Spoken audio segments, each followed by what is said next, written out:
Okay TV ప్రేక్షకులందరికీ నమస్కారం. అందరూ ఎలా ఉన్నారు? నేనైతే చాలా బాగున్నాను.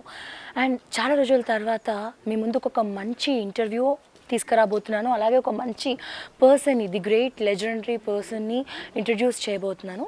ఆయన ఎవరో కాదు, డాక్టర్ కార్తికేయన్ ఐపీఎస్. ఆయన గురించి చెప్పుకుంటూ పోతే అసలు ఆయన బయోడేటా సీవీ చదివినంతసేపు నాకైతే చెమటలు పట్టేశాయి. ఎందుకంటే చదివినా కొద్దీ ఇంకా ఇంట్రెస్టింగ్ కలిగిస్తుంది. వన్ ఆఫ్ ద మోస్ట్ మన రాజీవ్ గాంధీ గారి కేస్ని కూడా ఆయనే డీల్ చేశారు. అంతేకాదు is the former CBI director, CBI వింగ్కి డైరెక్టర్గా పనిచేశారు. అలాగే నేషనల్ హ్యూమన్ రైట్స్కి కూడా డైరెక్టర్గా పనిచేశారు. అడ్వకేట్గా చేశారు. దిశ కేసు కూడా జరిగింది కదా, దాంట్లో ఎన్కౌంటర్ కేసులో ఇన్వెస్టిగేషన్లో కూడా అంటే తెలంగాణ పోలీస్ 4 మెంబర్స్ని ఎన్కౌంటర్ చేసి చంపేసిన తర్వాత ఎంక్వైరీ కమిషన్లో కూడా మన కార్తికేయన్ సార్ని పెట్టడం జరిగింది. సో ఇలా చెప్పుకుంటూ పోతే కార్తికేయన్ గారి గురించి ఎన్నో విషయాలు మనం తెలుసుకోవచ్చు. అలాంటి ఒక గొప్ప వ్యక్తితో ఈరోజు నేను ఇంటర్వ్యూ చేయడం అనేది ఒక గొప్ప అవకాశం అని నేను భావిస్తున్నాను. కాకపోతే ఒక చిన్న ప్రాబ్లం ఏంటి అంటే ఆయనకి తెలుగు రాదు, అలాగే నాకు హిందీ రాదు. ఈ ఇంటర్వ్యూని ఇంగ్లీష్లో చేయబోతున్నాను. ఆల్మోస్ట్ మీకు అర్థమవుతుంది అని నేను ప్రయత్నిస్తున్నాను. ఒకవేళ ఏదైనా చిన్న మిస్టేక్స్ ఉంటే మీ అందరు నన్ను క్షమించాలి. Hi everyone, I'm very fine. I hope you're also fine. Today I'm glad to introduce one person, the most adorable person, one and only Mr. Dr. Karthikeyan IPS, and he is a former CBI director and a former Director General for National Human Rights Commission. And I'm very happy and I'm very lucky to announce that for the first time in our OK TV platform, I'm going to introduce Mr. Karthikeyan IPS, one of the most adorable person. Sir, namaskaram sir. Namaskaram Andi. How are you? Wonderful, thank you. Then first of all, how you became an IPS officer? You fulfill your dreams. How do you fulfill your dreams? See, I am a farmer. Okay. I am from a small village near Coimbatore called Devarayapuram. It sounds like a Telugu name actually. I am a farmer's son, a middle class farmer. And my father didn't have opportunity of higher education because he lost his father early. He did only his basic elementary school, but he wanted his children to be educated. Middle class farmer, worked hard in the farming. I've grown in a village and farm also, and he wanted us to study at any case. It's a long story. To cut short, I had to have great respect for him. Then I became a lawyer. I became an agriculturist first, then lawyer. Then at my father's instance, I appeared for the competitive examination. Okay. I got selected to the IPS. I was reluctant. Again, my father said, no, you have to go. I joined the service. I got 1964. Otherwise, I was happy as a lawyer and looking after the farm and all that. But to make my father happy, I joined basically. Then I was allotted to Karnataka state. I got very important positions like SP of largest district, Dharwad district at that time. Yeah. Belgaum and Deputy Commissioner of Police, Bangalore, DIG and many things. And then I went on deputation to Moscow and the Embassy of India. Then of course Mr. Gujral was my ambassador. Then on my return, I was asked by CBI, CRPF, IB, my state also, my state chief minister, Karnataka chief minister wanted me to come as Commissioner of Police, Bangalore, but I had already committed myself to join the CRPF. I heard about you. You are very familiar to Karnataka state. Because I served in Karnataka state. Yes. I did my, very important positions were there, and I was the chief of intelligence also at a critical time. And I made an important contribution in solving the farmers' agitation. Okay. Long agitation. I was sent as a delegate by the chief minister. I went at midnight, talked to them. It's a long story. I don't think you have time for all that now. I solved it because I came from a farming family. They all knew, so they respected me, the farmer leaders also. So I suggested, both they agreed, chief minister also agreed. Otherwise they all roadblocks blocked for 7 days in Karnataka. Okay. I went alone, not even a weapon, they allowed me to go. Went up Shimoga and all. It was all long stories. So you're not only physically strong, you're also mentally strong also. We had to be much later. Then I joined the Central Reserve Police Force, I told you. Okay. Then Rajiv Gandhi assassination took place. To make your question short, I am coming to that now. So, because they called me from Delhi, they said, please take over the investigation. And then I said, why? You know, everybody feels you are the right man to do it, though we have no clue. It may remain undetected, like Kennedy assassination. But everybody in Delhi feels you are the right man to do it. So I said, okay, it's call of duty, I accepted. Later I found all the other officers in Delhi refused to take it up. Okay. They said it's impossible to detect. If you detect some some terrorist group will kill you and your family. I said, no, call of duty, accepted it. It was stopped. So many challenges you were faced at that time, sir. Can you explain for us one challenge, one what you faced? I was in Hyderabad. I was IG of the Central Reserve Police Force in Hyderabad. The call came from Mr. KPS Gill, the famous police officer who really liberated Punjab from terrorism. He was my boss, Director General, and he called me in the morning, 22nd. Okay. Previous night, Rajiv Gandhi was killed. He say, you know, government want to involve you in this investigation. They asked for me. I said no, but he should be continuing the CRPF. We have taken up some projects together, including Rangareddy district. We have created a beautiful center, 400 acres. All that I identified at that time. It's beautiful. So he told me it may end up like Kennedy assassination. The director CB also spoke to me because there is no clue. Neither the IB, which deals with internal intelligence, Yeah. or in we deal with foreign intelligence. Both of them say we don't know who could have done it. He said it may remain a mystery forever, like Kennedy assassination, but everybody feels you are the right man to do it. I said and he said more difficult than Mahatma Gandhi and the Indira Gandhi assassinations. I said Mahatma Gandhi, Indira Gandhi assassinations, people were caught red-handed. Yeah. Investigate. Here there is no clue at all. I said give it to somebody more senior. And no, all of us feel you should take it up. Okay, if it's call of duty, I'll accept it. I'll do my best, but no political interference, I told him. I will not allow political interference. I will not allow third-degree torture. I will go from crime to the criminal. He said, okay, we will not interfere. Same day, by a special aircraft, I went to Madras. And I landed in Madras airport. The local CBI officers came. Senior police officers, Tamil Nadu government came. They all said, sir, why do you take it up? There is nothing in this case. 17 dead bodies. Rajiv Gandhi's body was beyond recognition. Your recognition by the shoes, he was wearing loto shoes. Face and all was blown off. Head of your woman somewhere, her two hands somewhere else, one leg, other thing got blown off. I told them, don't demotivate me. I have accepted your task. It's a national honor. Nothing is impossible. What is called impossible takes a lot of time, enormous efforts, considerable risk, but nothing is impossible. Don't demotivate me. It started like that. You know, if we go into that, it will take 4 hours. So next morning what I did was, then ultimately they gave me a building which was considered with a bad omen. Whoever occupied it either died or dismissed. That was the only building available. We had no choice. It was called Malligi, Jasmine. Jasmine. We have to do a lot of work and all later on. Okay. Then I put up a board written by a constable. My handwriting is not good. He said nothing is impossible. Okay. What is called impossible takes a lot of time, enormous effort, considerable risk, but nothing is impossible. I put it on the blackboard.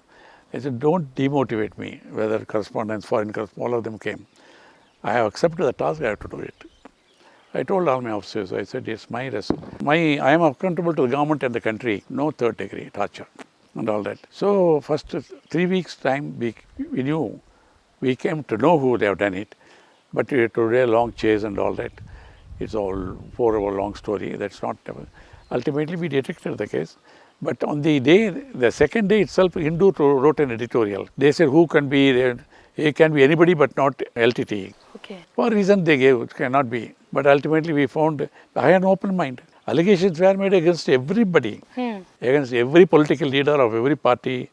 But I went with an open mind. I said, I will not touch even a man on the street unless there is evidence. Then we found out, and 3 months we have completed investigation, but it took a long time for all the, about 10,000 pages to be translated into Tamil, because in the law, the accused is entitled to get all the documents in their language. So that took a long time, and forensic findings also took time. We had examined about 10,000 people. Okay. But we only put in for the charge sheet, only about 300-400 people or so, and 10,000 pages of documents. About 1,000 material objects like a wireless operator and all these things. Everything had to be identified, every scientifically established and all that. So it took almost a year for this to be completed, for the trial to start. Then the trial, we have to create a special court. So I had to call on the Chief Minister Jayalalitha. She was very helpful. Whenever time, immediately gave time, whatever I wanted. You know, that she is a very different type of chief minister. That's a chief minister, she says word, none done. No question of any bureaucrats delaying it. They dare not face anger. So when I ask for time, she will give. When I meet her, she always very courteous, receive me, always standing. Some personal thing also she will discuss. And whatever I pointed, she wrote down. She wrote down in a pad. Then she will talk about her own problems and all that. Give some tender coconut or orange juice. She was very courteous, very polite, very charming lady, you know, very competent, very bright person. So next time when I go, she said, Mr. Karthikeyan, you raised all this. I said, excepting one matter. Why didn't you tell me when you came? I said, no, it may take time. No. She pressed the button. Jawahar, Mr. Karthikeyan raised this point last time. The orders have not been issued. I want the order to be on his table by 3 o'clock in the afternoon. By the time I go there, the order is already in. Very effective chief minister. Whatever happened is different, but a brilliant person. But sir, what made you to author the book called Triumph, Rajiv Gandhi Assassination? That is because after that, many judges, many people all over the world, particularly even Supreme Court judges said, Okay. he said, such a brilliant job you have done, but people should know what really happened. Otherwise, all sorts of stories will be written. So at the instance of judges, actually I wrote, it came to 1,000 pages. 1,000 pages too long. So I had to bring it down to 250 pages. We have to leave out many names, incidents and all that. That's why triumph of truth, because it is the truth which triumphed ultimately. And every word I have said is what happened. Nobody can challenge it. So we say triumph of truth, Rajiv Gandhi assassination, investigation, forward written by the Chief Justice of India and released by President Abdul Kalam when he was president. And he had read the whole thing, and on the day he released, he told me, please take down page number, the two paragraphs. He had read the whole thing. Okay. One is, I said, nothing is possible. What is considered impossible? Right? Same thing. How people have demoted me, and ultimately possible. He said, I believe in it. And another thing, para was, you know, if you have to walk, you can walk carefully. If you have to walk fast, you may stumble. Suppose you have to run, the chances are more. Suppose you have to run all the time like me, racing, there is a possibility of slip up somewhere or the other. So that way I don't say that we are not slipped up. But if I don't want any mistakes, then I have to keep quiet, sit down. I can't even walk, but I had to be under pressure. So we had made some mistakes and all, nothing vital and all. He said, I like it because in my life, he said, President Kalam said, you know, also it happens sometimes big missions have failed and all that, you know, very nicely. And then evening we had a seminar chaired by the former Chief Justice Verma Commission of Inquiry and all that, some former Army General and all that. These are all stories, you know, they are after, you know, thousands of interviews, lakhs of hours on TV. Okay. I think you are some encyclopedia. No, I don't, because you are a nice girl and you are on TV, you are taking the trouble. Nowadays I don't give interview. People will surprise how you got me. But it doesn't matter, it will give you a boost in our organization. Yes, of course. It's a destiny to interview. I'm very lucky today. Sir, what was the necessity of CBI in our country? Because, you know, state police is there. Every state has its own investigator. Normal police, CID is also there. But there are certain cases, they are not able to investigate. Or the people don't have faith. People feel the ruling political establishment is influencing the investigation. Yes. So they are not faith. Sometimes the courts also give it, CBI, where they think, you know, it's better investigation has to be done, impartial and all that. So High Court passes an order, we have to take it up. Supreme Court passes an order, we have to take it up. Or the state governments can request the Government of India can also ask us to do it. So that's why you see in central intelligence agencies everywhere all over the world, FBI, central government, national investigation agencies there in all the countries. Some investigation related to interstate. Okay. Or international. So CBI is the focus agency. So I heard that you were a former director for CBI wing. How do you feel you honored to be a CBI officer, CBI director? I think a term came and then I think it was due, no favor done to me. No favor done to me and I didn't ask for it. But my time was cut short because after I retired, they raised the age of retirement to favor somebody. Okay. I didn't mind it. Also, due to come, my producer was given extension. Okay. So my time was, it doesn't matter, I never bothered about it, it's all right. So when I retired, before he retired, the day before, Vajpayee has come to, Atal Bihari Vajpayee ji has come to Prime Minister. I have never met him earlier. So his secretary, Rajesh Mishra, the most powerful man, you are National Security Advisor, also Principal Secretary of the Prime Minister. He called me and for a cup of tea, Next day I'm handing over charge. Mr. Karthikeyan, what's your plan? I said, nothing, I'm just handing over. He says, but don't commit yourself to anything. Prime Minister has great admiration for you. We all appreciate. Even though Rajiv Gandhi was a congressman, still you have done it. Nation's honor, prestige has been saved. We have all watched the investigation. Prime Minister has already decided to send you as ambassador to a major country. So please don't commit yourself to anything because you are handing over charge next day. So I didn't even ask him which country. I went back. When next morning, Chief Justice Venkatachalaya was Chief Justice of Supreme Court. He became chairman of the Human Rights Commission. He asked me, Mr. Karthikeyan, please come and have a cup of coffee with me. Okay. I said, went there, 4 o'clock. I understood. That's now you became a human rights director. He said, please come and join me as Director General. I told him yesterday, the Principal Secretary has told me, Yeah. they sent me as ambassador. No, what is there in ambassadorship? We will bring a lot of credibility to my organization. You have functioned everywhere respecting human rights. It will be on. He said that. I said, I don't like to be in Delhi. He said, really, I like to be in, but everything happens in Delhi. Please join. A lot of people want to join, but I want you to come. I told him they are going to send me as ambassador and all that. No, please come and join. Then I said, I will not commit myself. I travelled. Then one day, Chief Justice Verma has become Chief Justice. He also told me, Mr. Karthikeyan, Venkatachalaya talks about you all the time, but you don't say yes. I said yes. Then I joined. After joining, I told them, no, the Home Secretary, he got their proposal. He said, go as ambassador, don't you go for this. It's nothing, you must go. I said, I have promised to eminent personalities. I joined and lots of other things you read in the book. You got the book or not? Yes. You wrote a book on human rights problems and solutions, right, sir? That was forward is written by Justice Bhagwati, an eminent Chief Justice. He's no more now. Sir, just like all other departments, does CBI also have some political pressures? See, political pressure will be there in any institution, much less on the CBI. CBI is supposed to act totally independently. It has given sufficient autonomy is there, but ultimately depends upon it depends on me. If I want to be a master, I can be a master. If I want to be a servant, you can be a servant. Oh, yeah. Mostly resisted. Sometimes some officers may yield to pressure because of they think it is the interest of the nation, or they think they want some afterwards, 5 years as a governor, something or the other.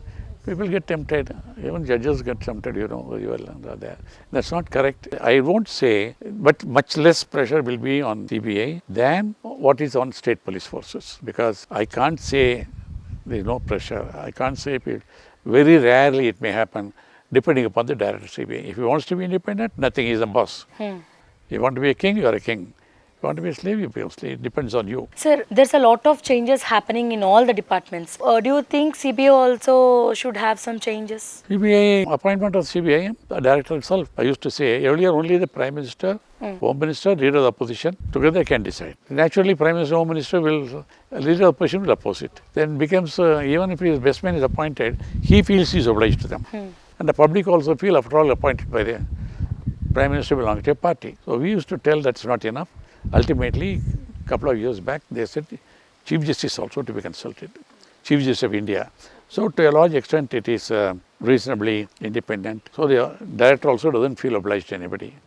Yeah, even today with enormous powers. Okay. So you are observing from the Congress parties in our India, and at right present situation, how do you... No comments, no comments. No comments. Now development is taking place. Yeah. Not on investigation and all that, I won't talk. Okay. Do you support our Modi ji? I think today, I know him, I watch. He's a man totally committed to India's integrity and progress, development. There's no doubt about it. Takes very bold decisions. And in any case, there is another option today. As a citizen, I don't find any other option.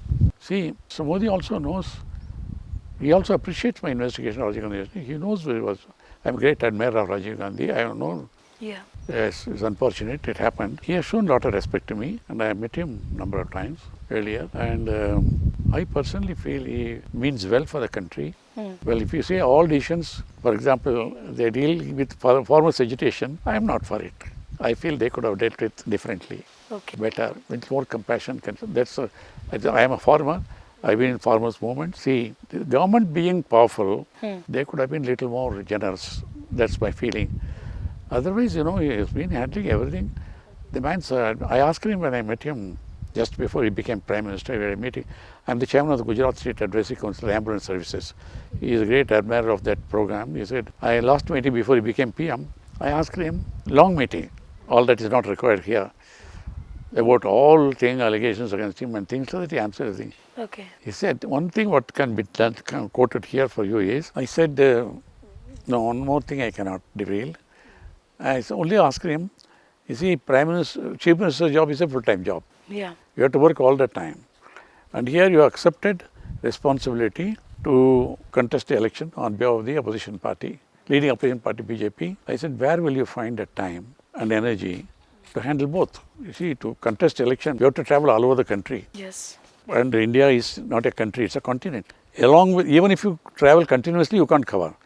And in addition, you are responsibility as Chief Minister and you want perfection everything. He said, Karthikeyanji, I get up at 5 o'clock in the morning. 90 minutes of yoga, pranayama, meditation. Okay. Without that, I don't start the day. I've been doing it from younger days.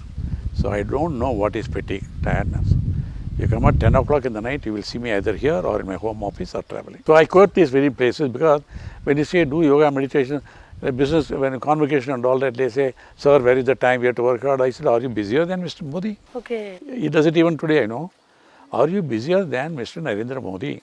He travels all over the world, goes every day. No, it's a question of commitment. That is why he is able to put up with all the pressures, all crises. This country is not easy to govern. So many problems. Now added to that, Corona also has come. And suppose he is not fit. Many people collapse, Yes. Basic medical, mental fitness, physical fitness, commitment to the nation. Yes, I admire Rajiv Gandhi. I admire Mr. Narendra Modi also. Okay. Yes. That's great, sir. I don't see anything.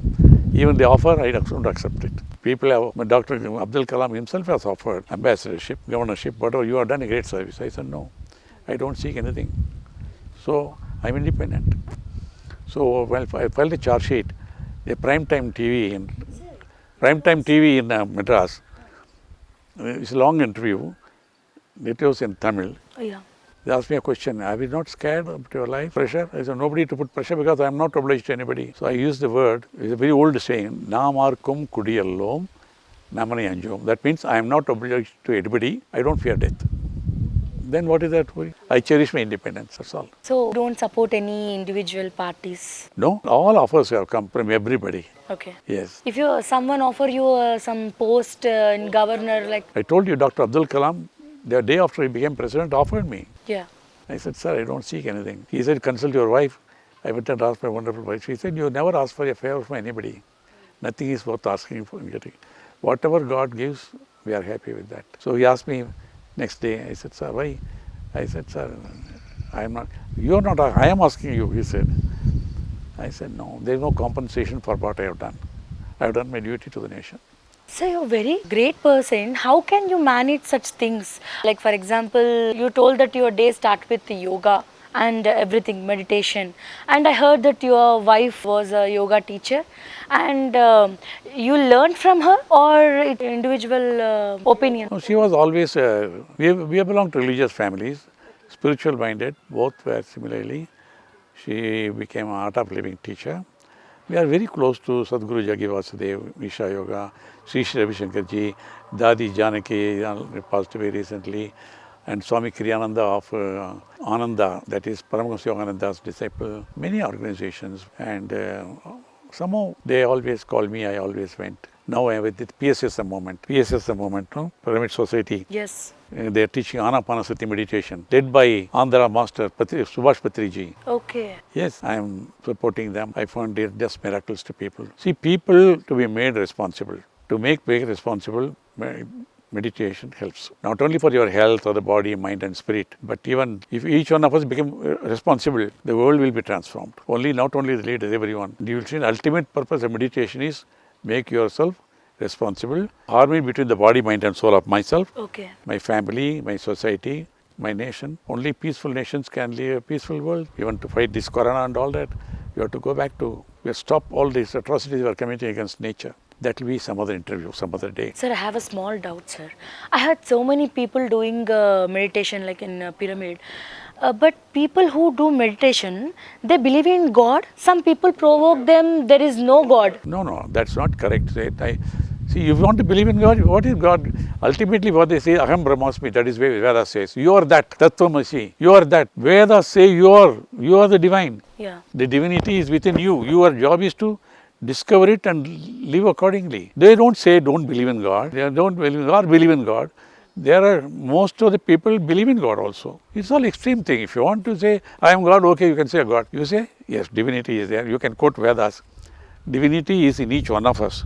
Rich, poor, Christian, Muslim, Hindu, rich man, poor man, our friend here, you, me, everybody. Your job is to observe the incoming and outgoing breath.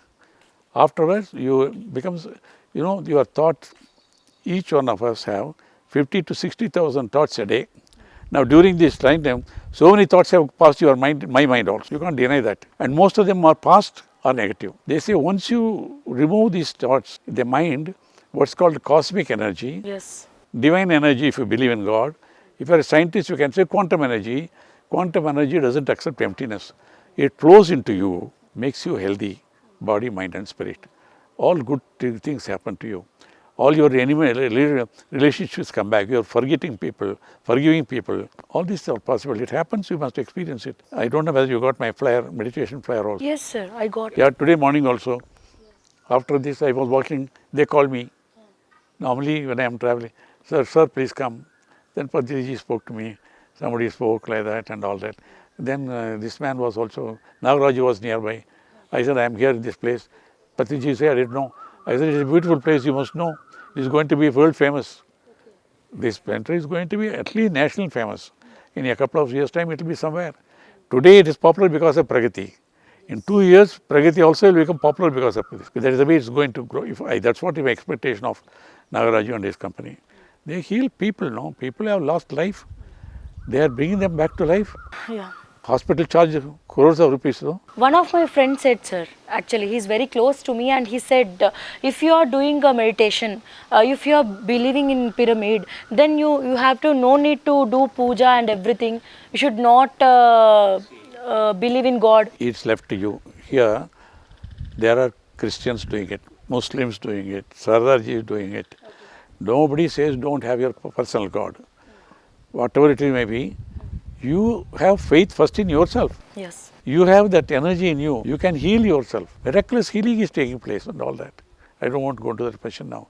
No, it's not against God. Okay. It doesn't say you must pray God. You pray your Ishta Devata, whatever you believe in it. And there is no Guru also. Patriji doesn't say, I am the master, come and touch me. He touches he says, you are elder to me, so I will touch your feet. He does it to me. There is no such thing. He says, every individual has to be respected. Rich, poor, whatever it is, because we are all made by the same divine. Whichever you believe in Rama, Krishna, Jesus, Allah, whatever it is. Ultimately, you go within and realize your own potential. You can heal yourself. What message do you give for civil aspirants, young civil aspirants? Work hard. First duty is take care of your health. That is your duty. Health of the body, health of the mind, health of the spirit. If you are healthy, health is wealth. Wealth you lose, you can make it. Your health you lose, you can't get it. And character. Health of the body, mind and spirit. Character and respect everyone. Learn to forgive. People knowingly or unknowingly may hurt you. You may also hurt yourself. So forgive yourself, forgive others. And everything, the whole world is open to you. You can go to any walk of life as long as you are committed, hardworking, like what Dr. G.B.K. Rao has done. He has also gone through difficult times and all that thing. And like what Nagaraju, busy practice, he said, I must do something. So, only two principles. This is the last time, I'm not going to answer anymore. Yes. Two principles. See, when you talk about Dr. G.V.K. Rao, is passing by. 100 years. Two principles, that's enough. Ultimate summing up of all religions, traditions is, for anybody, any age, I will not cause any hurt to anyone or being or thing in action, word or thought. I will not cause any hurt to anyone by my thought, word or deed. Anyone, any being means animals, anything means environment. Okay. The second is, to the extent possible, I will try to relieve the pain of others, help others. If you do these two things, you don't have to go into any temple, gurudwara, mosque, no master, nothing. You are your own master. Thank you so much, sir. Thank you so much for your valuable time that's given today for us. Okay, thank you.